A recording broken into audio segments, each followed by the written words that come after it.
Hi,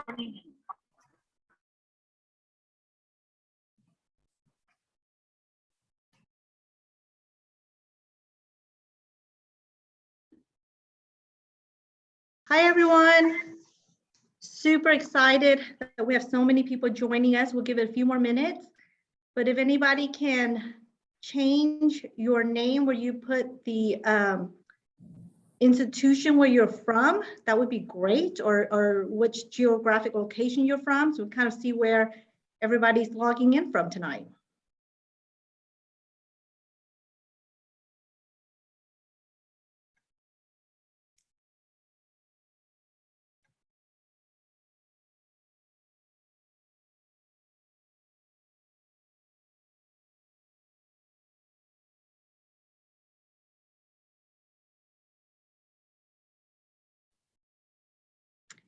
Steve, you think we're ready to get started?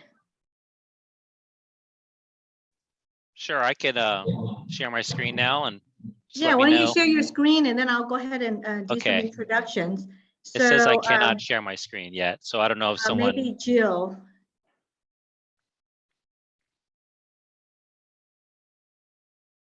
Jill, are you able to pass it off to Steve? I can do it now. You can? Okay, great. Well, so excited to see so many people on this call today. I know that everybody's incredibly busy and probably finishing up a very long work day. So this is really the launch of our first mentorship program for HPBA APP group. And we thought that the best way to launch this program was to have one of our leaders, Steve Way, give an introduction about leadership development. Steve is somebody who I regard as one of my dear colleagues who I've known for a long time, dating back to our MD Anderson days. He is a mentor to many people, and I'm sure he's a mentor to many people on the call. But just a little introduction about Steve. Steve has worked in hepatobiliary surgery for nearly 22 years, and he's been a member of HPBA for 10 years.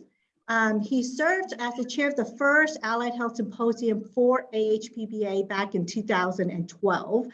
And I learned more about Steve as I go along because he's participated in at least 3 AHPBA sponsored humanitarian outreach trips in Nicaragua. And he just recently completed his doctorate in education and professional leadership in 2021 from U of H. So I'm going to turn it over to Steve, and after his talk, we're going to go over what the mentorship program entails. All right, thanks so much, Lan.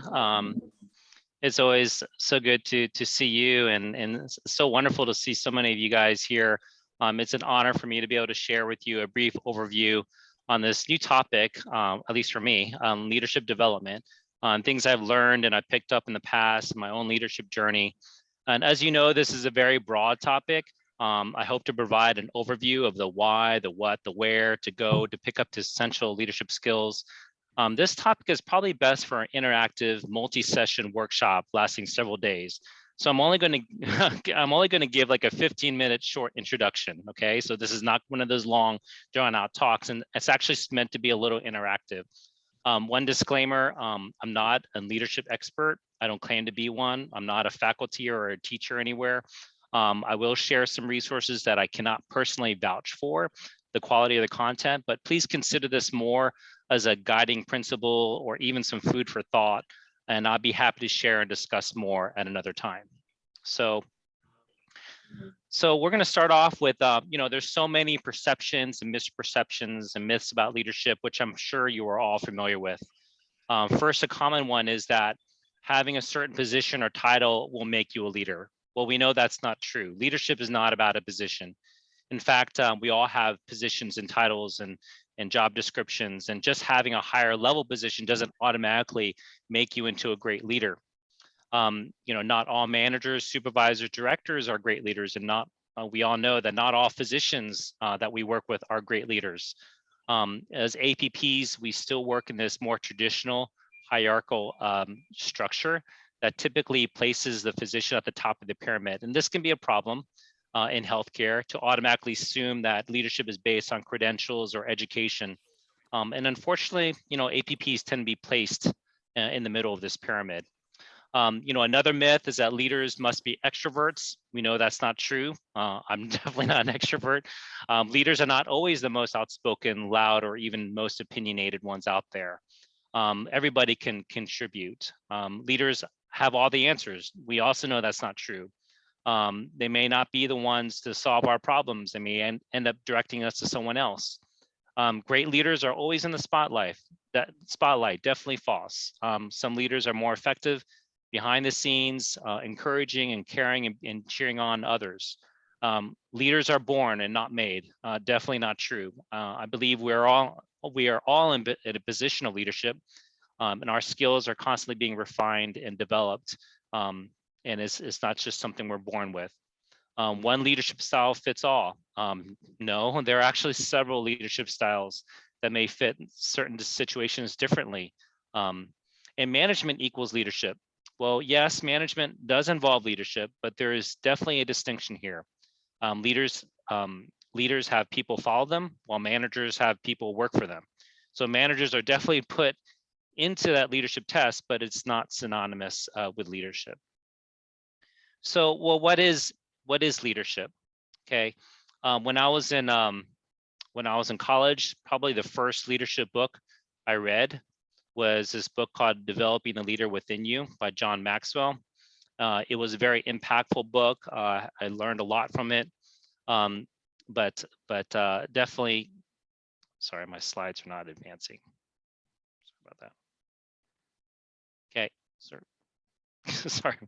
Okay, I definitely learned a lot about this. I'll never forget the simple one-word definition of leadership as influence, which was the ability to obtain followers. And there was still something crucial missing about this description. And more recently, while I was in school, we examined the history of leadership, its progression over the years, multiple leadership theories, and Peter Nordhaus provided a more comprehensive yet simple definition of leadership. As leadership is a process whereby individual influences a group of individuals to achieve a common goal. And those four components was that leadership was a process. It doesn't happen overnight. It can happen definitely over time. And it definitely involves influence. That's the action word. It involves a group of people and it's working towards a common goal. So when applied in current practice and surroundings, I learned that you actually have more to consider. I learned that you have much more to consider. You have to consider the context, the purpose, the reason to lead, not just for oneself, but for others. And so to get a more holistic view of leadership, leadership is not wielding authority, but it's empowering people. So you need to consider the why or the purpose of leading. For many, it is to make an impact on people, whoever that group might be. If you're a manager, this influence might be on your direct reports or even your peers or those around you. If you're an APP, this might be your healthcare team, your patients. In your family, this might be your spouse, your kids, family members, neighbors, whoever it might be. I mean, who are these group of people in your life, and who are you called to influence? And I think, before we start looking into leadership, we really need to think about, well, why and whom we can have a positive impact on. So inspire, motivate, share, invest, lead, empower people. So specifically looking at leadership in healthcare, there are many reasons for high quality leadership in healthcare. Healthcare is constantly evolving. We work in a very dynamic, ever-changing industry that includes many numerous professions and healthcare professionals.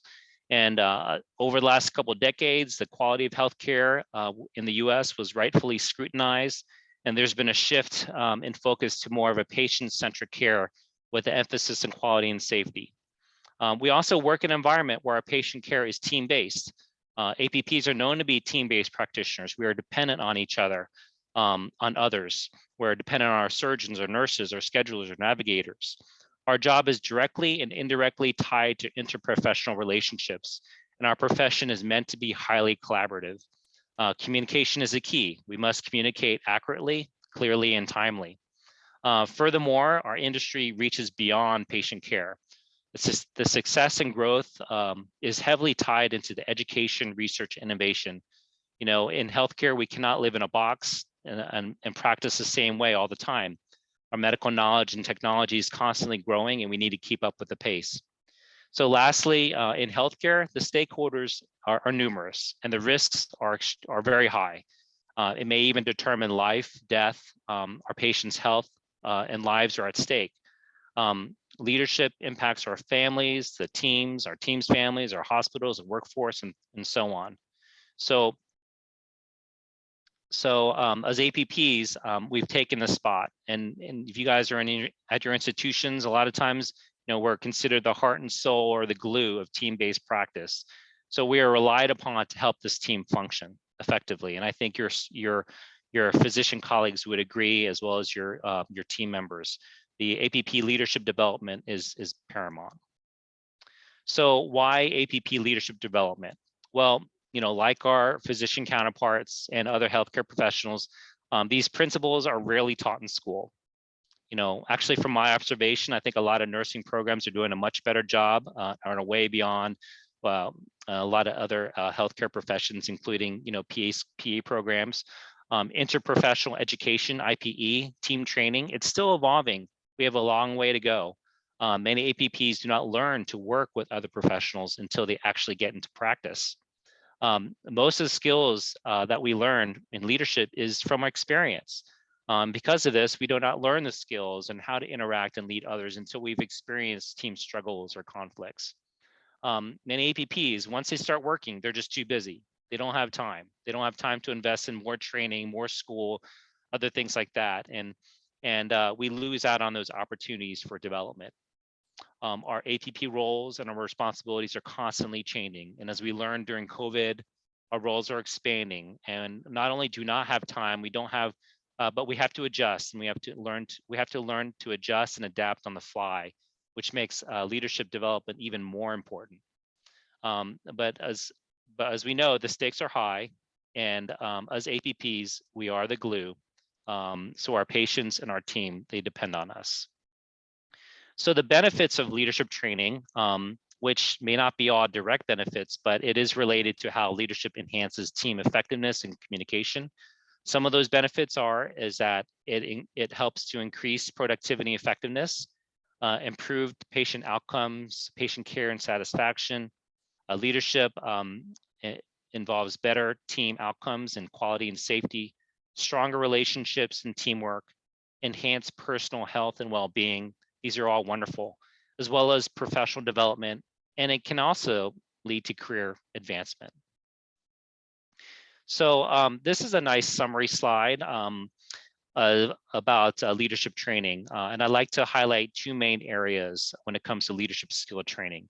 The first is interpersonal literacy. The second is systems literacy. So interpersonal literacy is, you know, self-awareness, knowing oneself better, our tendencies, our strengths, our weaknesses, learning how to communicate with others, professionalism, conflict management, team dynamics, and coaching, mentoring, providing and giving and receiving feedback, learning more about our culture, our surroundings, hidden disparities that may impact how we function, even personal and team health and wellness, ways to reduce clinician burnout.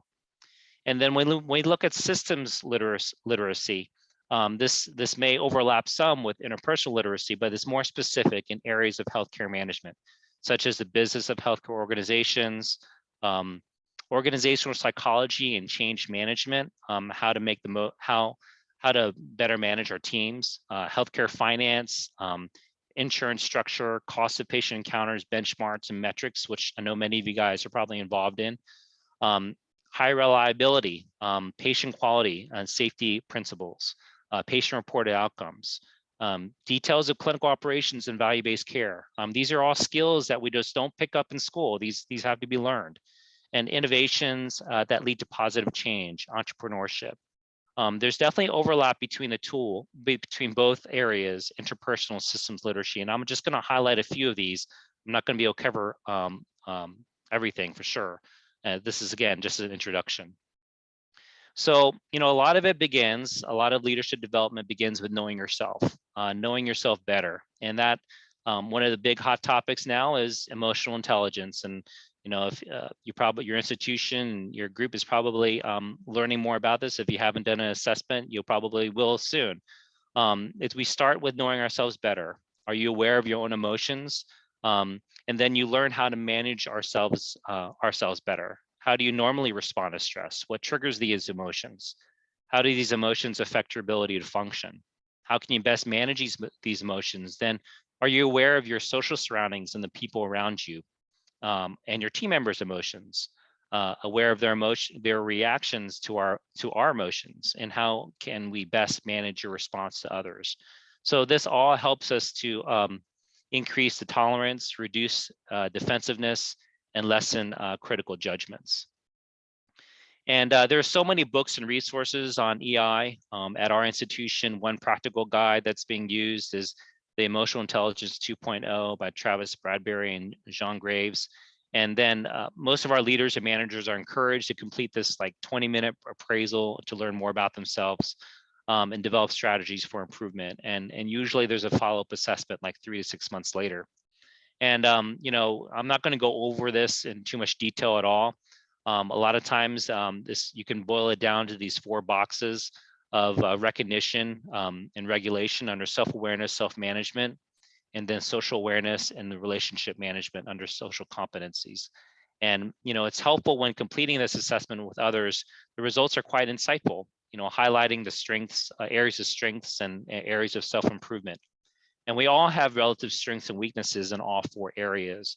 And the good news about emotional intelligence is that it's not fixed. It can be developed, and it can be revisited and developed again. So, and then a lot of times the next step in leadership training is to discover our own personality, our style, and our strengths. We are not all the same. Each of us have our own strengths and our weaknesses. It's helpful to not only identify our own style and strength, but also the style and strengths of our team members. And this works well with the emotional intelligence models that are out there. There's several personality style and strength assessment models. Many of you are familiar with Myers-Briggs. At our institution, Real Colors is very popular. I went through the Berkman assessment, and I think that's wonderful. Although you really need to have a coach sort of provide insight and help you go through that assessment. We need to have a model that's actually easy to share and communicate with others. And so, our institution used that Real Colors model, and our leader, our president, Dr. Peter Pisters, he actually, modeled leadership by talking about the Real Colors. And, can you guess my primary color? And during one of the quarterly leadership meetings, he was asking and polling the group. So it could be very helpful and motivating. Another big push in leadership training, and perhaps even a course in itself, is in the area of professionalism. Professionalism is the conducts, the aims, the qualities that characterize or mark a profession or a professional person. We just completed a professionalism cohort, an APP professionalism cohort at MD Anderson. Here are some of the topics that we covered. It was like a 6-month course, and most of the topics relate to our conduct and how we communicate with others. And professionalism usually highlights the communication aspect of it, both the oral and the written communication. And then you can tag along a lot of other things, such as, adaptability, personal branding identity, professional resilience, accountability. What are some of the key qualities that we strive to develop and be more like? A lot of times this aligns with our institution's missions and our values. So there are so many other examples out there. In system literacy training, here's just one example. As you know, there's a CMS mandate to ensure high patient safety. And because of the complexity of our health organizations, change is inevitable, and change often leads to failures. And in organizational psychology, we learn how to think outside the box, find counterintuitive solutions to solve difficult problems. High reliability organizations, we understand how failure and error evolves in complex systems, how to prevent failure, preventing harm, improving processes, facilitating psychological safety, how to effectively make decisions, how to innovate and manage risks. And there are 5 main principles or pillars of high reliability organization. continuous learning, which is a sensitivity to operations, transparency, a preoccupation with failure, improvement models, reluctance to simplify work, and accountability, a commitment to resilience, and communication, a deference to expertise. So, high reliability organizations recognize that the people that are closest to the work tend to have the most knowledge about the work. And so that's why they encourage like daily, regular safety huddles to speak up, for everyone to speak up their concerns. There are a lot of self-learning leadership resources, and I'm still learning about these, and some of you may have your favorite. There are a lot of books, journals, and articles that are out there, podcasts, which I've learned over the last year during COVID or so. I've grown to really appreciate a few of these webinars, TED Talks. There's tons of online courses. LinkedIn Learning, Coursera has many of them. There's a lot of Skillsoft library online books and various certification programs. Actually, I know there's so many that are out there. I'd love for you guys to maybe even type in the chat. What are some of your favorite books, courses, or podcasts that you really enjoy at your institution or what you're learning right now? Maybe you can, feel free to chat to type that in the chat box. What are some of your favorite books, courses, or podcasts?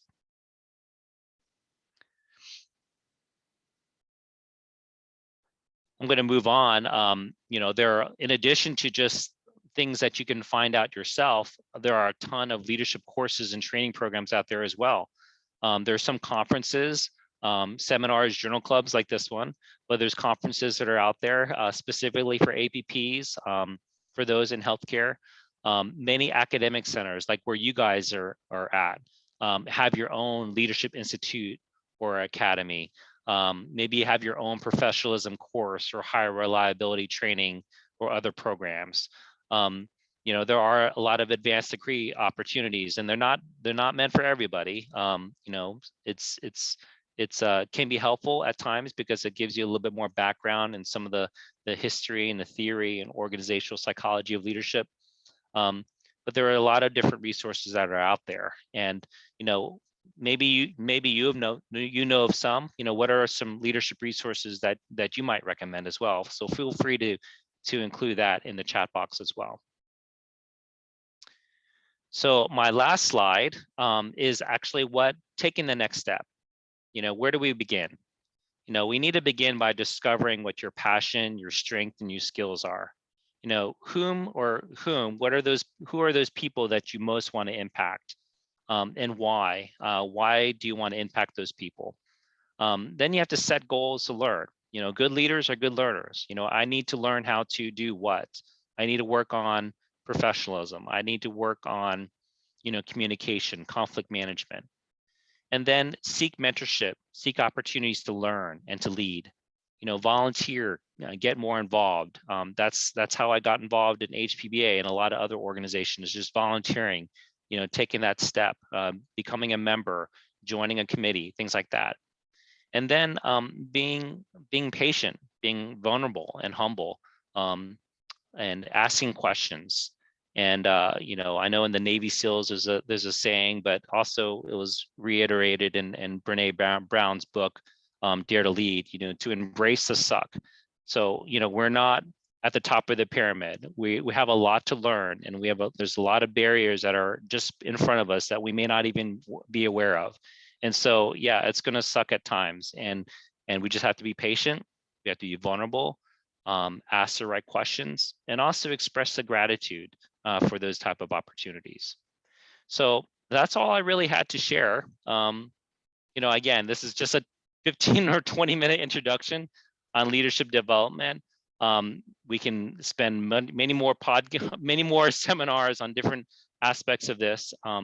But this also leads into what Lana is going to share about some opportunities. What is some of the next steps, and why is mentorship so important? What can we learn from others? And that's all I really had to share. And I'll be happy to answer questions if you guys want to type them or unmute yourself. Feel free to ask any questions you might have.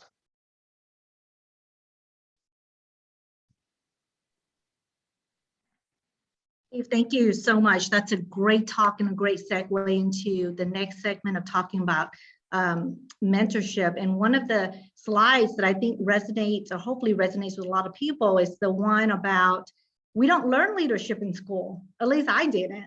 You know, we don't really have the leadership classes.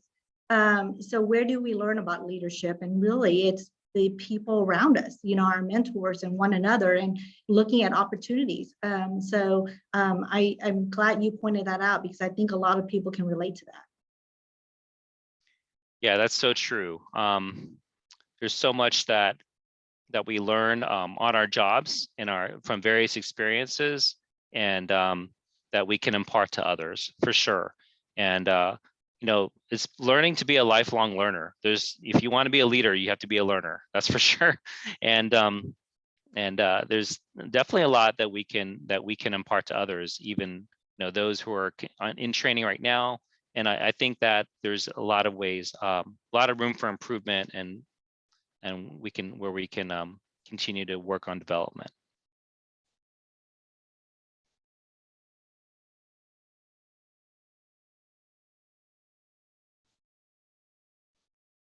I'm gonna try share my screen, and let me see if this, you guys see my screen or not yet? You guys see my presentation? I can see it. You can? Okay. Okay. Yes, great. I see it. Okay, great. Then we're good.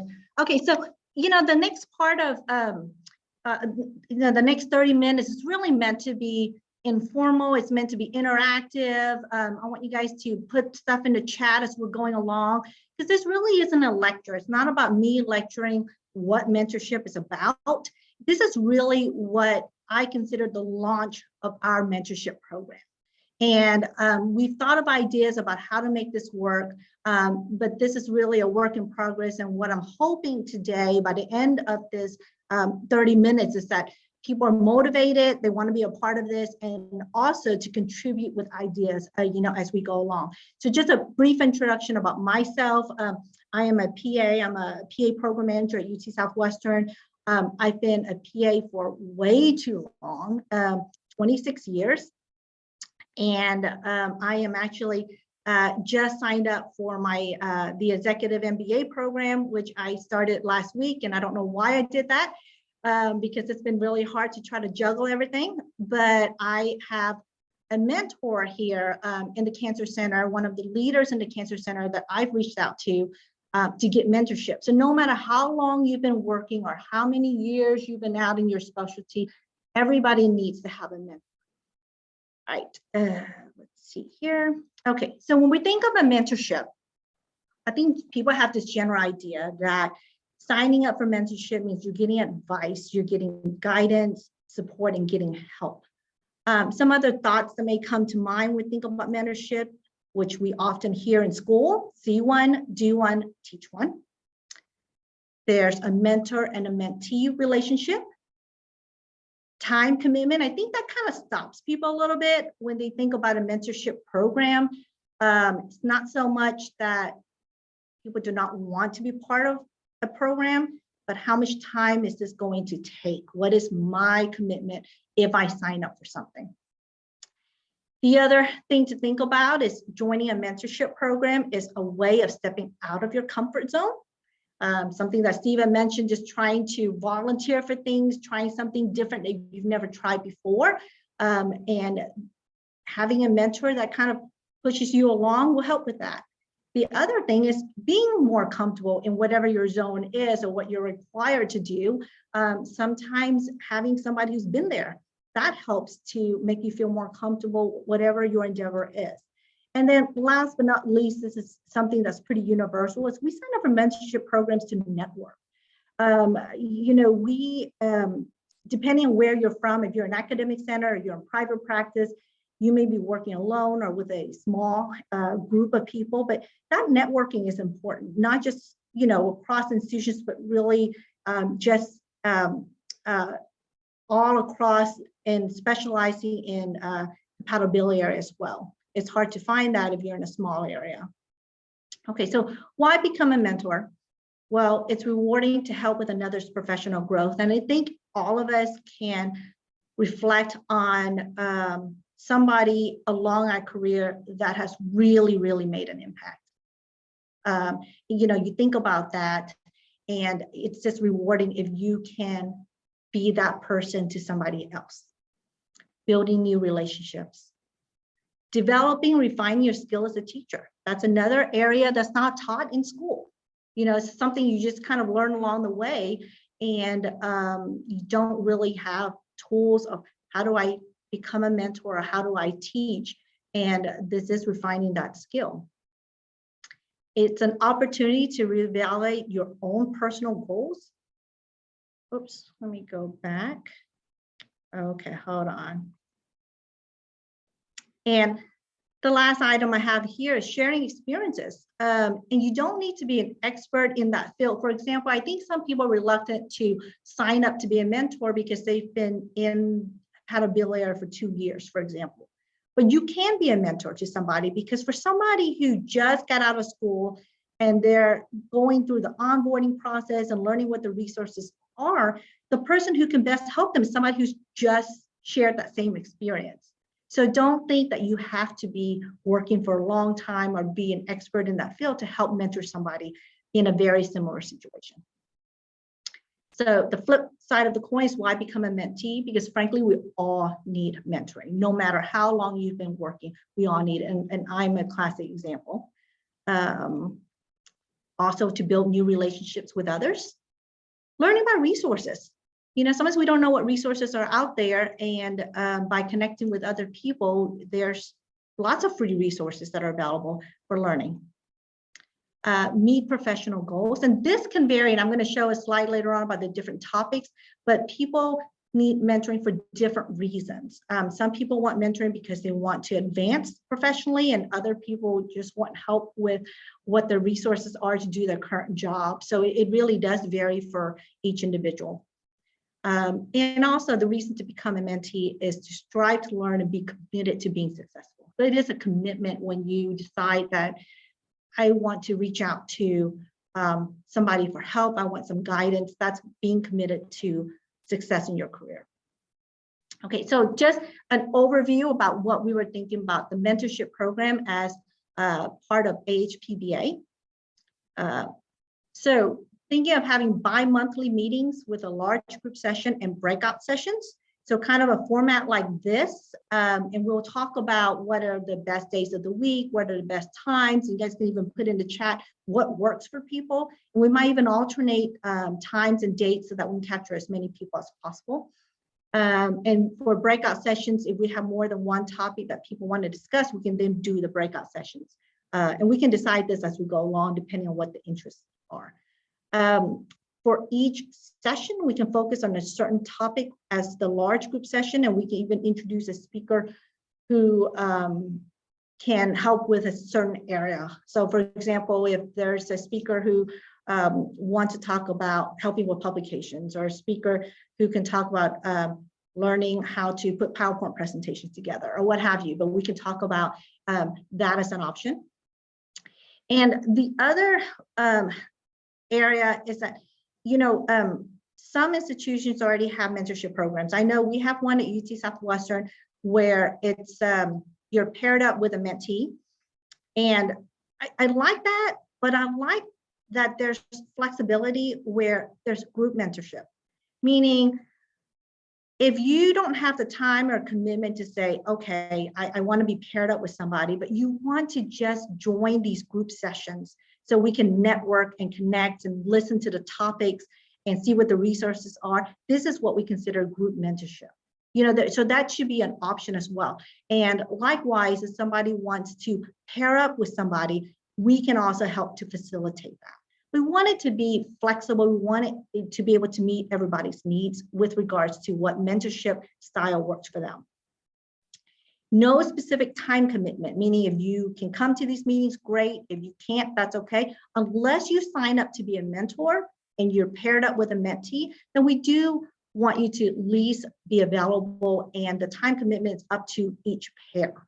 But we don't want people to sign up to be a mentor and then not return calls and say, I'm too busy, I can't connect with you. So that's the only exception. And being part of the mentorship program, I'm hoping with everybody who's here, we're gonna have a roster of the APP members, the contacts and what specialty you're in, so that we know if we needed to contact somebody about something or a resource in a different facility, that we have that connection. And then also as well, networking at the annual HPBA meetings.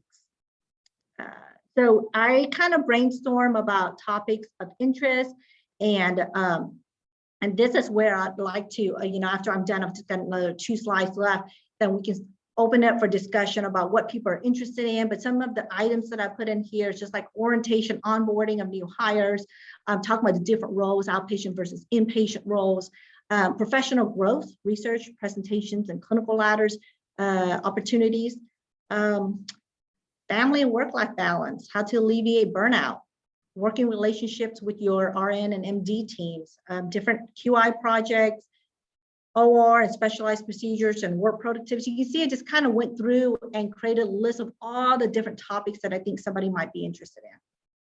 And we certainly add to this. All right, so what's next? First is that if you're not already a member of HPBA, then please become a member. This is the only way for us to have our voice heard. We're out of sight, we're out of mind. So we really need to unite and be members. And if you haven't renewed your membership, definitely renew it for 2022. We sent out a mentorship survey. We're going to resend that again, and that is not in any way any type of contract. It's just a matter. The survey is just to gauge if you're interested in wanting to be paired up with a mentee or a mentor, and what kind of topics you're interested in, and just kind of getting a list of your specialty and contact information. So please try to fill that out if you can. I don't know how many folks are going to the IHPBA meeting in New York City in March, but if there's people who are coming, it would be nice to get together at that time. And if you haven't yet, recruit a colleague from your group. So if we have 20 people on this call, I hope to have 40 people next time. We recruit a colleague, tell them about us. If they're not part of HPB already, tell them about us and get them interested and excited about being part of the program. So clearly, Steve and I think alike because we use the same picture. My motto in life is when there's a will, there's a way. That's my motto. And that is it. So I am going to now open this up for really a discussion about what you all think about mentorship, and if there's anything that we've talked about today that resonates with you all, any interest in topics, anybody who's going to New York, let us know. Just speak up and just connect. Miranda? Hello. First of all, thank you both for putting this together. I've been wanting for a long time to become more involved, and it's difficult to do so without a pathway. So this is awesome. Thank you. I primarily work in the operating room. I'm from St. Louis, Missouri. I work at WashU and Barnes. So I would like to present or help with people that are interested in an OR focus. I know there's a lot of pre and post, but there's not a lot of that. So we do a lot of robotics. I saw you had hepatic artery infusion pumps on your list, and a lot of patient safety and QI. So very interested in that. That would be so awesome. Thank you so much. So we'll send out the survey. You can fill that out. Okay. Thank you. Hey, Leanne, I just want to thank you for putting this together, and Steve for speaking. For a long time, we've been talking about, how important a mentorship program is. I think in general, people stay at a job for the people or within an organization for the people. So I think this is a really great way for APPs to, build this community. I think we have a really unique need that's different than our physician and nursing colleagues. And so I think this group is going to be a great resource for us at various institutions to lean on one another and kind of network and troubleshoot and just be available to help each other out throughout the year. And I'm Sarah. I'm one of the PAs at Duke. the current APP chair through IHPBA. So like Lance said, please join us in New York. We have a symposium on the 30th, and we're really looking forward to it. And I'm really excited to see so many people on this call from so many places near and far.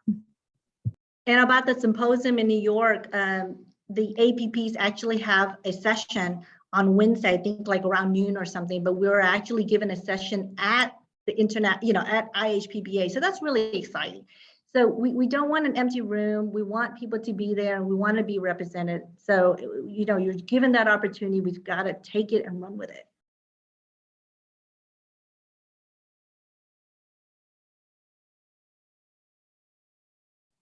Good question, David. I think what we'd like to do is take a poll of who all's going to be there, and that would be great to set up a networking session. So absolutely. Are you planning to be there? Who all's planning to be in New York? Steve? Okay. And stay tuned. We are working on some networking events, likely the evening before. I have to work with Jill on the dates, and my memory is shot right now. I blame my young kids yelling downstairs.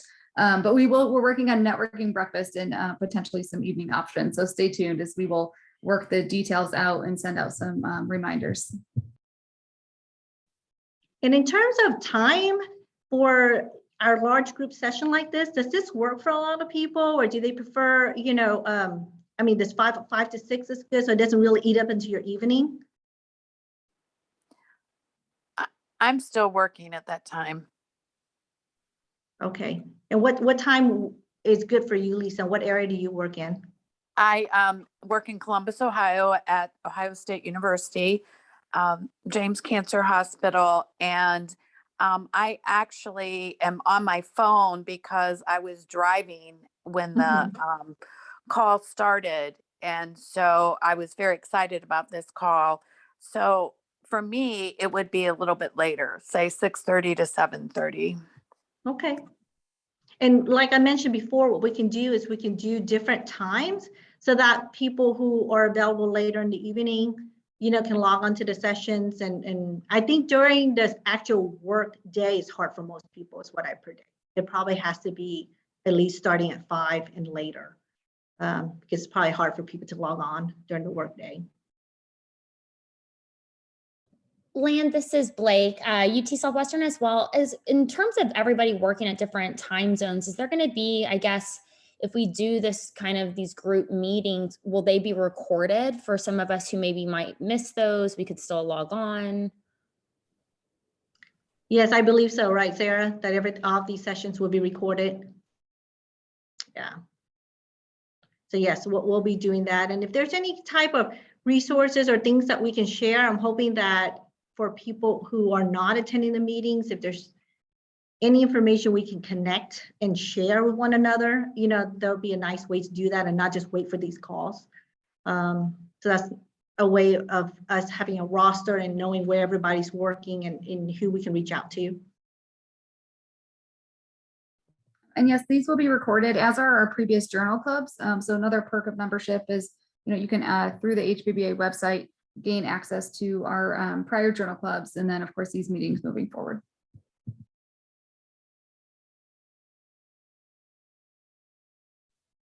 And are there any other topics you guys can think of right off hand that I didn't list there? Like how many people will be interested in just talking about work and family life balance and burnout? Yeah.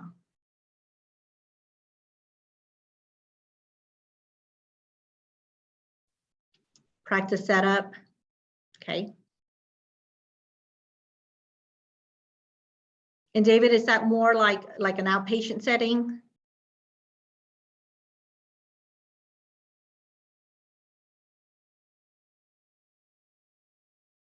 Okay. Hello, good night. I'm from Brazil. I would like to improve my network here, but I am noticing that it seems that is no one from my country here. But I'm happy to be here in my first participation in the Americans HPBA meeting, and I hope be present more times. Thank you very much for this invite. Oh, you're welcome, and welcome.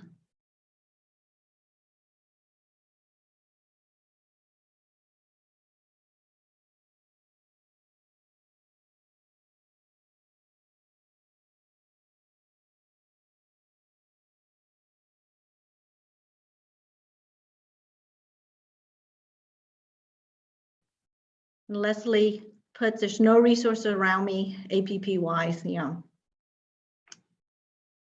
So we realized that people are coming from really different places. And, you know, I came from MD Anderson. That was my first job out of school. And I was surrounded by resources, you know, surrounded by lots of APPs. And, you know, we had this, I mean, our group had 15, 20, 30 APPs in a group. And then when I came to UT Southwestern, I was the only one. I was literally the only APP in a department, you know, in surgery. So I just kind of have to learn how to do things and figure out resources in an institution that was just foreign to me because I've always, you know, been at MD Anderson. But it's been a great experience, and it just kind of makes you think about what is it that you need, and you have to kind of find things out for yourself and look back at your struggles and help those that are in the same situation. So.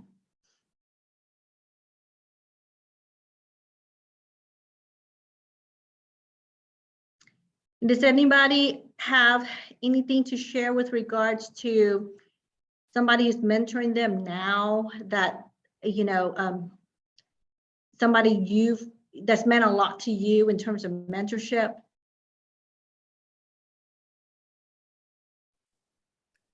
So my boss actually got me in contact with Sarah, and by talking with Sarah, I've only been an APP with Sir Jonk for less than 6 months. And so that was really extremely helpful to me. So every time that we talk about, you know, having a mentor, she's who I'm thinking of because I've taken all of her suggestions to heart. So I think it's amazing that this is being set up, because without, you know, someone to talk to about being an APP in this role, it's really hard if you're the only one. So I appreciate you, Sarah. Nice to finally, you know, meet you in person and instead of just on the phone. So thank you for that. And, you know, I think that one of the things that's been most rewarding to me through HPBA has been building the relationships. So I joined back in, I think it was 2014. You know, one of my physicians at the time encouraged me to become involved. And I met, you know, some of the people on the screen here who over the years have been my sounding boards and have helped me navigate some of those, you know, challenging waters. As I was outpatient for about 6 years, and then I transitioned inpatient, and I was an N of 1, only with residents, and trying to figure out my role and navigate those things. So for me personally, this organization has been very rewarding and has really, you know, I've developed many relationships and consider, you know, many people on the committee mentors to myself. So I'm happy to help anyone on this call in any way, and I'm sure I'll be knocking on your door and sending emails to you when I need help as well. I can tell you that one of the things that, one of the areas where I had to step out of my comfort zone was participating in setting up, you know, the meetings. I think the very first meeting I was roped into was APAO because of Steve. One of the co-chairs had to drop out emergently, and Steve asked me if I wanted to take her place. And I thought, not really, but I felt obligated to because I wanted to help. And I've never done it before. I knew it was a big time commitment. And I knew that it would feel good to get to that goal of helping to co-chair a big meeting. And it was just one of those situations that I was kind of thrown into, but I'm so glad I did it. I mean, I think that really launched for me the opportunity to really get connected with other people and realize that, hey, you can do this. You can do this. You know, there are people ahead of you who've done this, and you go to the meetings There's lots of different things that you can do to get involved. And that's the thing I think a lot of people don't realize is that you don't have to know how to chair a meeting or how, how to do all the whole process, but there are things that you can help with. So that was my very first time. And, again, thanks to Steve that I did it. And, and I felt good. And every time I got connected with different groups, somebody would send me an email and say, oh, we were given your name, and I'd scroll down, says, by Steve Way. I'd get another email, oh, we were given your name, and scroll down, by Steve Way. So, so Steve's actually, the connection with him has opened up a lot of opportunities. And as much as I get worried about time commitment or worried about, I can't do this, I've never done this before, that actually is what pushes me to do it. It's something I've never done before. I can learn from it. I can network, just do it. And exactly, actually this, I've never led a mentorship program before. And it didn't really, we didn't have one, but I felt I'm passionate enough about it that I felt that I can do this and we need to have it done. So I'm just so happy there's so many people here.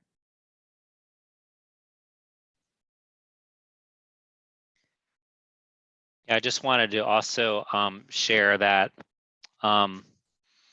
over the years, I've been a part of a lot of different organizations, and HPBA is a very special group. In 2012, there wasn't, actually before 2012, there wasn't a membership category. There was not an opportunity for APPs to join the HPBA. And then I think in 2012 is when we had our very first allied health symposium. And it was a small room. We had like maybe, an hour worth long of talks at our annual meeting. And it has grown ever since. And it's amazing how not only has it grown where we have, a 2 to 3 hour symposium during the general meeting, and we even are now having it during the IHPBA meetings. I know that, in Geneva, there was a nursing, symposium that we had some representation from APPs at that, and but it's growing every single year, and this organization has been so supportive of our role and very appreciative of what we contribute. And I think this is a great organization that we can learn from. HPB is a very specialized, complex field, but it's a small group. It's a small group nationally, and we can all learn from each other. We have different roles, and even in the OR, before we didn't really have, we only had APPs in certain inpatient settings and outpatient settings, but now we have them in more specialty settings, even in procedure-based settings, and so forth. And so we can definitely learn a lot. And the the opportunities are endless, actually. And I encourage you guys, if you haven't, if this is your first experience, come check us out at the annual meetings. Join these webinars, these podcasts, whatever it might be, and you'll be roped in because this is a great group, and I think you guys will learn a lot. We all can definitely learn from each other. So. And if there's any kind of resistance at your workplace about you being able to attend these meetings and going to the annual meetings, use the mentorship program as leverage. Tell your team, your physicians that this is what you're gaining from it. It's not just becoming a member so you can attend the annual meeting and nothing happens, that you're going to connect with other people, and that's part of your learning process. So again, use this as a leverage of why becoming a member is important.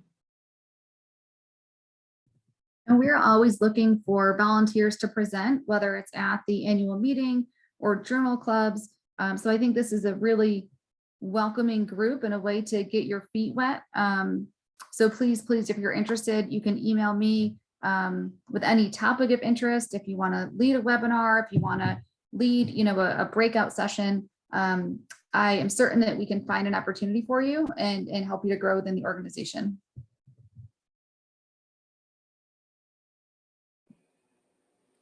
Sarah, yeah, I want to piggyback off of that this group is like a safe zone. My first ever national talk was with this group because of Steve. This is this is kind of a nice stepping stone to get your feet wet, to do it safely, to do it a little out of your comfort zone, but nobody's going to be throwing rotten tomatoes at you. And this is how you get the feedback so that you get comfortable and you start to be that content expert at some point. But you've got all these people around you for support. So this is as safe zone as it gets when it comes to being around your colleagues who are here to support you and give you that feedback that you need, without making you feel like this big. So I will be the first to say a giant thank you to this group, and all the opportunities that it allows. So volunteer, be uncomfortable, faux volunteer to lead different sessions and things like that. Even if you're like have sweaty pits, it's fine. Like it'll be good. Just do it and take a leap. And even with this program, thank you, Morgan, because that's exactly it. Even with this program, if you have something you want to share, we can list it in the agenda topic and you can lead that. You can lead that for one of our sessions. So everybody's got something that they can share and, learn from one another. So what Morgan says is absolutely right. Just, get out of your comfort zone, feel uncomfortable, but it's okay. So I think, we're concluding the hour, and I think really the next steps is that don't let the momentum die down. We're going to be sending out emails. Please fill out that survey, because the survey is going to list your contact information, what specialty you're in, and that way we'll create our roster from there. So please look for that email and take the time to fill that out. And hopefully whoever goes to New York, we can set up a time to meet up. I think that'll be really great.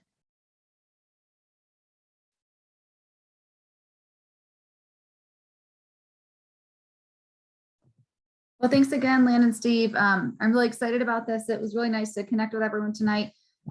Please attend HPBA if you can. Stay tuned. We will have at least one networking opportunity organized, and hopefully two. So I hope to see you all there as well.